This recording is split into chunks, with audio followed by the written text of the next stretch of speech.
Nuri, gel bari. Meşnal, 5 manat görsün. Ola. Onu artık bir manda mercek kalır, men gırt kalma gözü kızdırma. Ha, hiç yeri ütküskaydı ama uydaki de şunu artık verim ha, 5 manat verecektir, düşündün mü? 4 manat gözden beter o. Salamu aleyküm ağam. Ne attı maşin tayinmalı mı? Maşin oluyor, mineral olmadı. Ne ama Allah'ım bilmez yani, ben sana yığına yetişmeliydim ha. Usta ile tohtum otur yığına ama yetişmelik gelir alay. O sözü este göre gelir. Kim alacak böyle? Ne ama öyle maşini? Bu ne ama? Kapı ne yapıyorsun? Ha? Hani? Bazetka var da şunun içinde. Hangi Hatta yine kortunda dubar setka. Ha?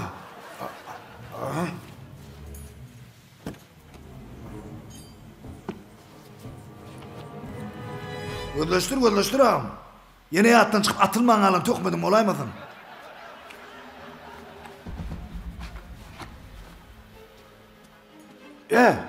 Kara paket bulmalı. Yeddir ustaydı kara paket vardı. Hani sonra kara paket değil de. Bagajlı. Bagaj aç.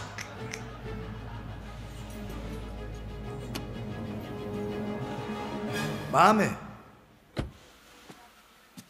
Ne yapacağım? Ben yukarıyım. Ha? Ben senin adam ya kaç ettim o yetiştirdiği o ha? İşten çıkadın eleyem. Bileyim mi ne oluyor? Bastın aydana, gön yürüyen ustaydın. Tamam o atma ben yoracak. Ne mi olacağım? Yürüyordun mu? Kapot nemçine çık. Bastın gittin o sen o.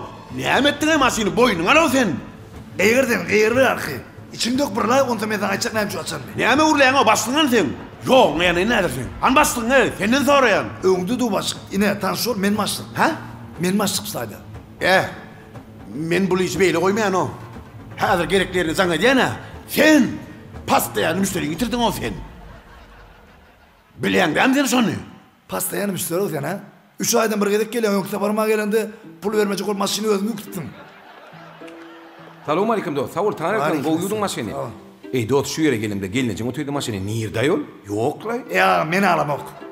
Maşinin içinde hiç satı geldiğini alırım. Kim gitti kim geldi bilemem. Men sak durmuşum koşma hayrat et şu an. Ayağının bir yere çıkandı da durmuşu çıkmadık oldu öyle. Bilemem. Dur. Ana öldüm sana diyelim. Alo, nereye gittin ay sen? Men bir netice geldim. Sen elindeki eşik araslı olsun, kırlı olsun, içinde mesele var olsa, şonun üstünü yapıp olun okken. Senin maşinin motoruna da ses var. Siz ya şunu bilen de yok ya, kulağımız eşten o. Eğer şulluğuna gitse, şu maşinin motoru stuk veriyor. Bu ne bir milletin özüne stuk veriyor. Motorun yağı kovu der. Son çalışacak ol vaktimi bitirdim.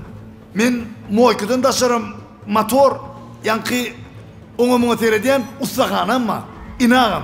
Şu yağı koydum sen motorla. Şu yağı bilen adamın neresi meşer polyam olsa diye sana da koyuyordum. Siz bana kıyırmalarla sağ olsun aytmalı. Otlu maşini, terdi gelin yer ses yoktur. Otlu!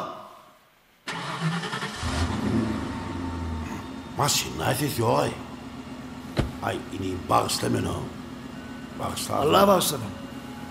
Maderekten şu cumoyla da olsaydı. Adamı yaşlı hiçbir kıyırman da o. Cumoy.